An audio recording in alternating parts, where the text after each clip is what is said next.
Ce compact permettra à travers ces trois composantes de moderniser et renforcer le réseau de transport de la Sénélec, disons plus tard du Sénégal, puisque nous serons dans une réforme, accroître l'accès à l'électricité dans les zones rurales et périurbaines et contribuer au renforcement des capacités des acteurs du secteur de l'électricité grâce aux réformes qui seront engagées.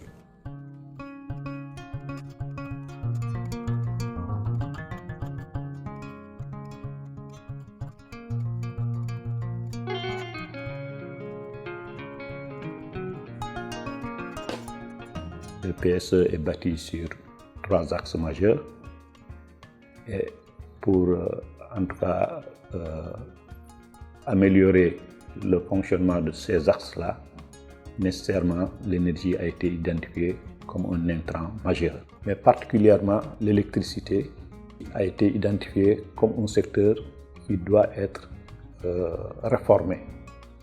C'est en ce sens que nous avons eu des discussions avec le MCC. En 2016, lorsque le gouvernement du Sénégal et le gouvernement américain ont fait la revue des facteurs qui expliquaient la pauvreté dans certaines contrées du Sénégal, l'une des causes majeures qui a été identifiée, vraiment, c'était le coût de l'électricité et d'abord et ensuite l'accès à l'électricité dans les zones rurales et dans les zones périurbaines.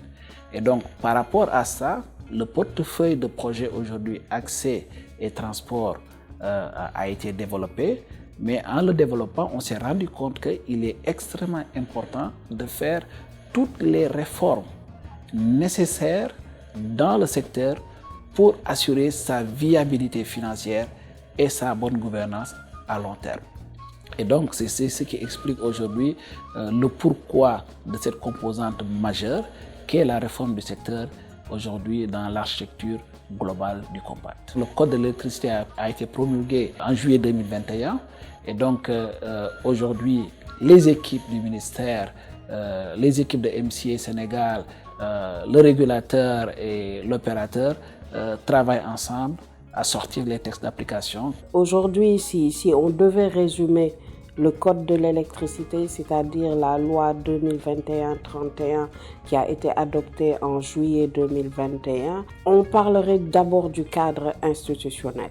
Ce code de l'électricité, pour les acteurs institutionnels, notamment le ministère de l'Énergie, les agences en charge de l'énergie renouvelable, de l'électrification rurale, de l'économie et de l'efficacité de l'énergie, la commission de régulation du secteur de l'électricité ont été définis leur rôle, leurs attributions et les interactions, comment interagissent les agences avec le ministère. On a aussi le cadre opérationnel, comment fonctionnent les opérations dans le secteur de l'électricité, comment sont menées les activités du secteur de l'électricité. Et quand on parle des activités du secteur de l'électricité, on parle de la production, du transport, de la distribution, de la vente d'électricité.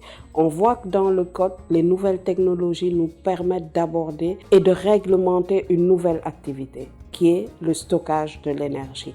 Donc pour ces activités, le code de l'électricité explique comment ils sont réglementés, comment peut-on mener de telles activités, quelles sont les autorisations, je dirais les titres d'exercice qu'il vous faut pour mener de telles activités.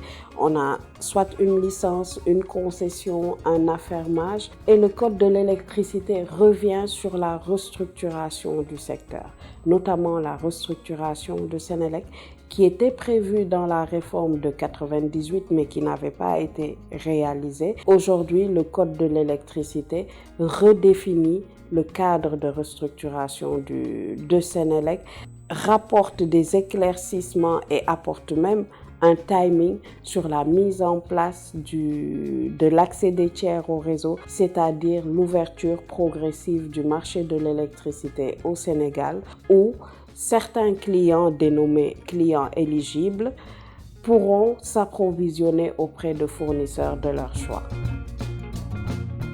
Avec l'adoption de la nouvelle loi, désormais, la commission de régulation a une organisation beaucoup plus robuste. Pour la première fois, Nous avons un conseil de régulation, ce qu'on n'avait pas jusqu'ici. Nous avons un secrétariat exécutif.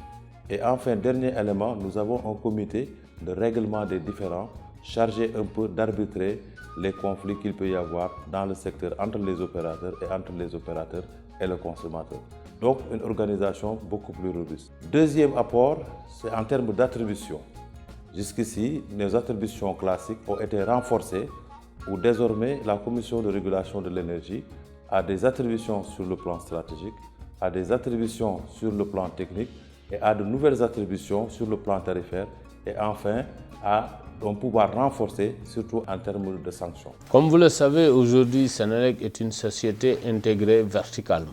Donc, de la production jusqu'à la commercialisation de l'électricité au client final, toutes les activités sont gérées par Senelec, ce qui suppose un risque de gestion un peu plus élevé. Il était important aujourd'hui d'adapter l'organisation du secteur à cette nouvelle configuration. Adaptation qui signifie déjà la réduction du risque de gestion au niveau de Senelec. Et donc aujourd'hui, ce que nous attendons de cette filialisation, de cette réforme, c'est que non seulement aujourd'hui nous avons des textes qui ont été adaptés, nous aurons également une organisation plus conforme aux standards internationaux que nous avons dans les différents pays grands producteurs et distributeurs d'électricité. C'est de nouvelles possibilités donc, qui s'offrent à nos membres, au secteur privé, de pouvoir investir et apporter non seulement des capitaux, mais apporter des idées et permettre justement de limiter vraiment les carences qu'on pourrait observer d'une structure qui aurait le monopole.